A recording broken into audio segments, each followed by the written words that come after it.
Hello participants, welcome back. और हम लोग लास्ट क्लासेस में ट्रेडमार्क रूल्स स्टार्ट कर चुके थे, जो कि मैंने पहला चैप्टर भी शुरू किया था और उसमें आई थिंक सेक्शन 10 तक मैंने बता दिया था। मैंने आप लोगों को ये भी बात बता दी है कि आप लोग कोशिश कीजिए कि इसके जो नए वाले रूल्स वाले बुक है उसको खरीदिए। पुराने को मैं वो उतने ये से नहीं दिया है जो कि अभी चेंजेस होने के बाद हुए हैं और अभी वो एप्लीकेबल है। चलो सेक्शन 11 से स्टार्ट करते हैं। It is about forms. तो जो मैंने बताया आपको कि फॉर्म्स स्पेसिफिक है, तो वो अगर नहीं रहे तो फिर तब ये कोई मतलब इसकी एप्लीकेबिलिटी नहीं हो जाएगी। ठीक है, तो फॉर्म्स जो हैं वो आप वही भरेंगे जब आप पेटेंट के लिए, सॉरी, ट्रेडमार्क के लिए फाइलिंग करेंगे। ये रहा फॉर्म्स। ठीक है, the form set fourth in second and third schedule, please ये याद करना शुरू कर दीजिए। थर्ड शेड्यूल में है और सेकेंड शेड्यूल में है। जैसे ओ में कौन कौन सा आ रहा है, एम में कौन कौन सा आ रहा है, and so on and so fourth. shall be used in all cases to which they are applicable and may be modified as directed by the registrar to meet other cases। क्योंकि इन्होंने change किया था ना, तो इससे ऐसा लिख के दिया है। तो next is any form when filled at the trademark registry shall be accompanied by prescribed fee। I don't think ये कोई बहुत rocket science है समझने की चीज। A requirement under this rule is to use a form and set forth in the schedule shall be satisfied by the use of replica of that form। ठीक है, उसका रेप्लिका इन द सेंस कि अभी तो ये online हो गया है ना, तो ये रेप्लिका तो ऑलरेडी चला ही जाता है। जैसे मैंने बताया था पहले कि 3 लगाते थे, तो अभी तो उसी का ये ऑनलाइन है, तो कोई आपको ऐसा first time form, second time form, third time form नहीं भरना है। ठीक है, the registrar after informing the public in the journal or through public notice or official website specify such forms। ये जो अभी ऑलरेडी आपके IPR के वेबसाइट पे दिया रहता है, और उसको आपको इलेक्ट्रॉनिक मोड में भरने के लिए वो बताएंगे। उसके बाद वो completed in such manner as may be laid down by registrar, उसको ऑटोमेटेड इनपुट कंटेंट में कंप्यूटर कैरेक्टर में रिकॉग्निशन और स्कैनिंग के लिए यूज कर सकते हैं। अभी देखिए ये जो मतलब वो बता रहे ना, 17 के समय में ये ऑनलाइन पूरी तरह से हो चुका था, तो उसी के बेसिस पे इन्होंने ये दिया है कि आपको वो इलेक्ट्रॉनिक मोड में अप्लाई करना है। Size etcetera of document, actually initially तो ये जैसे मैंने बताया कि ऑफलाइन भी होता था। तो मान लीजिए कि आपने कोई बड़ा दे दिया और वो A4 साइज में ही रखना है। जैसे अभी अगर आप ऑनलाइन भरते हैं तो वो स्पेसिफाई करते हैं हर चीज के लिए। जैसे मान लीजिए आप कोई फोटो डाल रहे हैं लोगों का, तो उसका वो specific dimension 8x8 and all.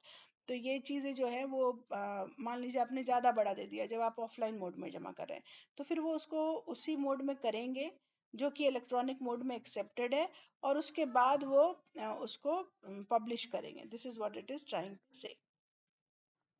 अभी तो इसकी प्रॉब्लम ही नहीं है ना। जैसे मान लीजिए मर्ज डॉक्यूमेंट देना है आपको, जैसे एक ही PDF आप चढ़ा सकते हैं एज अ सपोर्टिंग डॉक्यूमेंट, तो आपको सारा को मर्ज करना पड़ेगा और फिर आप उसको डालेंगे तभी वो एक्सेप्ट करेंगे। अदरवाइज दूसरा विंडो ही नहीं खुलेगा कि इसमें आप उसमें डाल दें। ठीक है, duplicate documents including copies of shall be filled at the trademark registry if at any time required by the registrar।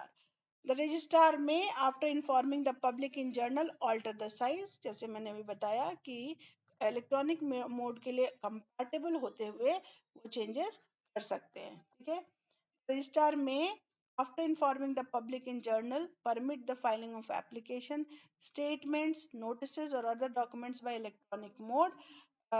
ये बार बार बता रही हूँ कि अभी इलेक्ट्रॉनिक मोड ही होता है, तो वो इंस्ट्रक्शंस जो है वो उन्होंने उसी बेसिस पे 17 में दे दिया है। Signing of documents, any document is required to be signed under the act, and the rule shall be signed by the applicant or opponent or by person duly authorized for the purpose। जैसे कि जैसे मान लीजिए आप patent agent है ना, तो या फिर आप ट्रेडमार्क एजेंट है, तो आप किसी कंपनी के लिए आपको हायर किया गया, किसी कंपनी ने हायर किया कि आप उसको भर दीजिए, तो आप उनसे लेंगे POA। तो उस POA को साइन करने के लिए, जैसे मान लीजिए उनका लीगल रिप्रेजेंटेटिव उस कंपनी का उसने साइन कर दिया, या फिर ओनर ने किया, जैसे भी जो ऑथोराइज्ड है वो साइन करेंगे, यानी सिग्नेचर वहाँ इंपॉर्टेंट हो जाता है आपके POA में। और आप जब ट्रेडमार्क एजेंट बन जाएंगे तो आपका एक डिजिटल सिग्नेचर होगा जो कि ऑटोमेटिकली आप साइन करके उसमें डालेंगे। ठीक है। उसका नेम और उसके जो भी ये है वो हिंदी या फिर इंग्लिश में उनका नाम कैपिटल लेटर्स में लिखना होना चाहिए। In case of online filing of document, the expression signing includes digital signature, जैसे मैंने बताया अभी। सर्विस ऑफ डॉक्यूमेंट्स, जैसे जो भी डॉक्यूमेंट्स उसमें अटैच हो रहे हैं, left or sent at the trademark registry or with or without the registrar or any other person may be delivered by hand or sent through post by a prepaid letter or may be submitted electronically। तो अभी जैसे मैंने अभी आपको बार बार बता रही हूँ मैं कि इलेक्ट्रॉनिकली ही आजकल होता है, तो बाकी चीजें जो है वो एप्लीकेबल नहीं होती हैं। इनफैक्ट मैं आपको बहुत ईजी से बताऊंगी कि जैसे मान लीजिए ऑपोजिशन का कोई नोटिस आ रहा है, ठीक है, और आपने फाइल किया है और आपके क्लाइंट के लिए ऑपोजिशन आ रहा है, तो वो अपोजिशन का जो नोटिस है ना वो भी आजकल ऑनलाइन ही आ रहा है ना, वो मेल से आ जाता है। ऑफलाइन तो बहुत रेयर केसेस में आता है। अब उनका लॉयर जिसने अपोज किया है वो भेज रहा है तो ठीक है, otherwise IPR office does not bother. और इनफैक्ट आजकल तो क्या करते हैं कि वो आपके जो उनके वेबसाइट पे हैं और आपने लॉगिन किया तो आपका जो पोर्टल है उसके अंदर ही वो मिल जाता है और वो 8-10 दिन के बाद आपको मेल में आता है। इतना डिले हो जाता है। ठीक है, तो मतलब आपको कंटिन्यूअसली देखते रहना पड़ता है आपके वेबसाइट में, अपने पोर्टल में, कि कोई अपोज तो नहीं किया है या फिर कोई रिप्लाई टू एग्जामिनेशन रिपोर्ट तो नहीं आया है। An application or any document so sent shall be deemed to have been made, served, left or sent at the time when the letter containing the same would be delivered in ordinary course of post। यानी date वही रहता है, जैसे मैंने बताया कि आजकल तो वो भी नहीं आता है, आपको चेक करते रहना है और उसमें वो आ जाता है आपके 10 दिन। जैसे मान लीजिए कि मुझे एक नोटिस आई हुई है मे बी 23 मार्च को, और वो मुझे मिलती है 3 अप्रैल को मेरे मेल में, और वो 23 को मेरे जो उनका वेबसाइट है और मेरा जो पोर्टल है उसके अंदर वो दिख जाता है। In providing such sending, it shall be sufficient to prove that the letter was properly addressed and put into the post. After filing of an application in trademark registry, any person while making any correspondence relating thereto shall furnish the following particulars। अभी आप भी check करने के लिए कोई चीज डालेंगे तो आपको एप्लीकेशन नंबर या फिर date of filing, class, address for communication, ये सारी चीजें, एजेंट्स कोड, जब आप एजेंट बनेंगे तो आपका एक स्पेसिफिक कोड होगा। और ये जो प्रोप्राइटर्स कोड है अब नहीं होता है, पहले हर एक प्रोप्राइटर मान लो वो फिर से बना अप्लाई करने वाला है तो उसका भी एक कोड बना रहता था, लेकिन जनरल अब ये चीज होती नहीं है ना। अब तो आप डायरेक्टली डालते हैं कोई एजेंट, मतलब आपको प्रोप्राइटर कोड की जरूरत नहीं है, और आप क्योंकि अपने ये से लॉगिन करते हैं तो आपका एजेंट्स कोड ऑटोमेटिकली ऊपर लिखा हुआ आता है। The registrar, after informing the public in the journal, may accept application notices, statements or other documents online through the gateway provided for this purpose। और अगर डॉक्यूमेंट्स पे नहीं किया है आपने तो आपको उसके लिए भी वो बोल देंगे। Particulars of address etcetera of applicants and other person, जिसमें कि उसके नेम, एड्रेस और जो भी उसके साथ में पर्सन्स इन्वॉल्व हैं उन सबका पूरा देना है, नेशनैलिटी देनी है, और भी कुछ जैसे केवाईसी कह सकते हैं ना, मतलब उसमें आपको पैन नंबर वगैरह नहीं देना है, पर आपको ये सारी चीजें देनी पड़ती हैं। अगर पार्टनरशिप फर्म है तो अगेन वो एक लीगल एंटिटी जैसी है, तो उसका full name, nationality of every partner and so on. अगर वो कन्वेंशन कंट्री का है तो अगर उसका कोई प्रिंसिपल प्लेस ऑफ बिजनेस नहीं है इंडिया में तो फिर यहाँ पे सर्विस एड्रेस फॉर सर्विस देना जो कि आपका एड्रेस रहेगा। अगर बॉडी कॉर्पोरेट है, फर्म है जो कि दूसरे कंट्री में है तो उसके इनकॉर्पोरेशन एंड ऑल का सर्टिफिकेट्स आई मीन नंबर वगैरह देना पड़ेगा। Statement of principal place of business in India in the application, यानी कि अगर यहाँ का ट्रेडमार्क है, यहीं की कंपनी का है, यहीं के पर्सन का है, जिसका अपना बिजनेस है यहाँ, तो उसका प्रिंसिपल प्लेस ऑफ बिजनेस दे दिया उसमें। अगर जॉइंट एप्लीकेंट्स हैं तो एक एप्लीकेंट का जो मतलब प्रिंसिपल प्लेस ऑफ बिजनेस है वो दे दिया। ठीक है, subject to the provisions of rule 17, 18 and 20 जो कि अभी आप पढ़ेंगे। एनी रिटन कम्युनिकेशन जो है it is going to be, if it is a joint applicant, तो जो जॉइंट एप्लीकेंट जिसका जिसका एड्रेस दिया गया as a principal place of business उसके पास प्रॉपरली पहुंच जाएगा। एड्रेस फॉर सर्विस यानी ये जो 17 है ये एड्रेस फॉर सर्विस बात करता है. Every applicant or opponent or any other person concerned in any proceedings under the act or rules shall furnish to the registrar an address for service in India, जिसका कि एक postal address होगा, valid email address होगा और उसी को मान लिया जाएगा address of service of such applicant.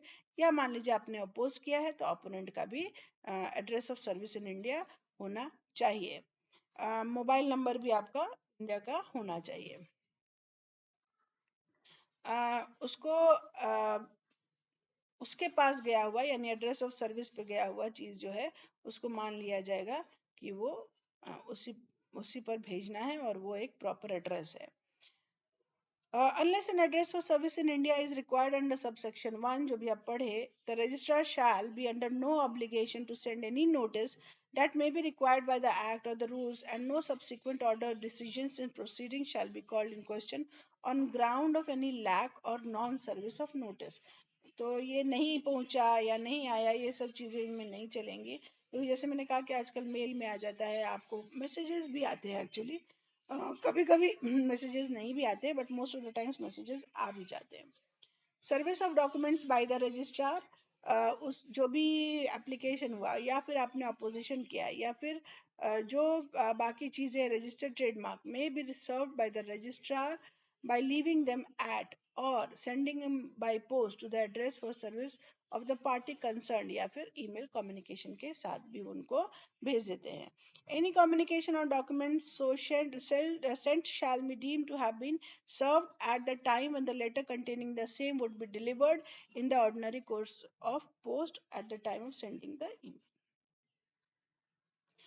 Prove such service, it shall be sufficient to prove that the letter was properly addressed और उसको प्रॉपर एड्रेस दिया गया है. पोस्ट से ईमेल कम्युनिकेशन से हमने अगर ईमेल आईडी दिया है तो हमने आपको दे दिया है.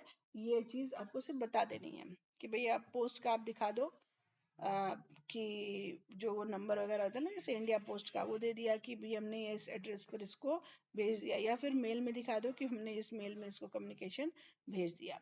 एजेंसी जो है मतलब कि जो एजेंट है वो उसका जो फॉर्म है वो टीएमएम होता है. आप जब भरेंगे तो उसमें टीएमएम में मतलब मिसलेनियस है उसमें आता है. उसमें कहता है कि अगर आप इंडिया में नहीं हैं तो आपका जो एजेंट है उसका जो एड्रेस है वो मान लिया जाएगा कि ये एड्रेस ऑफ सर्विस है. In particular case, the registrar may require the personal signature presence of an applicant, opponent, proprietor या फिर registered user और any other person जो कि उस तरह के basis पे हों. अगर एजेंट ने विड्रॉ किया है फ्रॉम द प्रोसीडिंग्स और from doing any act for which he has been authorised in respect of an application opposition wherein no principal place of business in India is mentioned, यानी कि अब जो वो agent था वो अपने आप को विड्रॉ कर लिया जिसका कि प्रिंसिपल प्लेस ऑफ बिजनेस को ईयर मार्क किया गया था कि वही है. तो एप्लीकेंट या ओपोनेंट उसको जरूरी ये है कि 2 महीने के अंदर जब ट्रेडमार्क एजेंट ने विड्रॉ कर लिया एक दूसरा address for service in India provide करे, क्योंकि तब ये कैसे हो गया कि आपका कोई ठौर ठिकाना ही नहीं है, क्योंकि आपने जिनका ठौर ठिकाना दिया था वो तो अपने आप को वापस ले लिए हैं, वो कह रहे हैं कि हम इसमें काम नहीं करेंगे.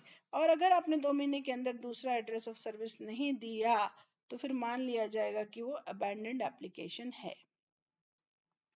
अगर revocation of authorisation by applicant और ओपोनेंट, यानी कि ये जो रिवोकेशन हो गया जो कि आपने पहले पढ़ा हुआ है अपने एक्ट में कि ऑथराइजेशन को रिवोक किया जा सकता है, कर सकते हैं आप, तो जहाँ प्रिंसिपल प्लेस ऑफ बिजनेस नहीं है तो अगेन आपको वो 2 महीने के अंदर प्रोवाइड करना पड़ेगा रिवोकेशन के बाद. Classification of goods and services, nice classification या वाइपो जो है उसका जो क्लासिफिकेशन है वाइपो ने अपने से दिया है अंडर नाइस क्लासिफिकेशन. आप देखेंगे तो 1 से 45 तक है, मैंने पहले भी बताया 1 से 35 इज गुड्स एंड 35 के बाद से सर्विसेज है. The registrar shall publish a class-wise and an alphabetical index of such goods and services, including goods and services of Indian origin. ठीक है. Preliminary advice by registrar as to distinctiveness. आपने act में पढ़ा कि कोई advice ले सकता है रजिस्ट्रार से क्या ये डिस्टिंक्ट है कि नहीं है, जो कि सेक्शन 133 में कहा गया था। और आपको ये भी याद होगा कि उसमें मान लीजिए तब भी अगर ऑपोजिशन आ गया या फिर कोई ऑब्जेक्शन आया तो फिर आप उससे बोल सकते हैं कि आप मेरा पैसा वापस कीजिए क्योंकि आपने डिस्टिंक्टिवनेस पे एडवाइस सही नहीं दिया था। ठीक है, तो फी जो है उसको डालनी पड़ेगी, नहीं तो एडवाइस नहीं मिलेगा। Request to registrar for search, any person में रिक्वेस्ट रजिस्ट्रार जो कि टीएमसी है उसमें for issue of certificate under subsection 1 of 45 of copyright act, यानी जो कॉपीराइट में रजिस्टर्ड है अगर, तो ट्रेडमार्क में रजिस्टर्ड नहीं होगा। अगर ट्रेडमार्क में है तो कॉपीराइट में नहीं होगा, या आपको नो ऑब्जेक्शन वहां से लेना पड़ता है इन केस अगर हुआ तो फिर क्या है कि आप रिक्वेस्ट कर सकते हैं कि इसको कॉपीराइट में भी सर्च कर लिया जाए कि ये उसमें है या नहीं है। Provided the registrar may call for statement of requirements from the applicant, and if the requirements are not complied with within 2 months from the date of such calling of statement, the request on form TMC shall be treated as abandoned। Even तो आपने पैसा दे दिया है पर मान लीजिए उन्होंने कुछ और डॉक्यूमेंट्स और कुछ वेरिफिकेशंस मांगे और आपने नहीं दिया तो फिर उसको अबैंडन मान लिया जाएगा।